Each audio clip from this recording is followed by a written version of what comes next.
vous voyez bien qu'il y a une lassitude des pays européens à fournir Monsieur Zelensky, qui, pardonnez-moi, ça va être politiquement pas très correct ce que je vais dire, mais on a l'impression qu'il n'est jamais content. C'est-à-dire qu'à chaque fois, il a une liste de courses, il arrive avec une liste de courses, et puis ça ne suffit jamais en fait. Oui, et d'autant plus que le scandale a éclaté quand même qu'une grosse partie des armes n'arrivait jamais au front et disparaissait dans la nature. Il y a aussi ça, le problème qu'on a avec l'Ukraine aujourd'hui. Qu'est-ce qu'on en fait ?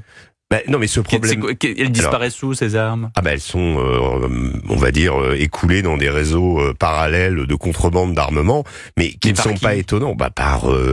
On va dire, ce sont les réseaux mafieux qui existent en Ukraine depuis le début de la guerre. Donc des réseaux mafieux ukrainiens. Des réseaux mafieux ukrainiens et des réseaux connectés à des réseaux de vendeurs d'armes internationaux. Il y en a plein.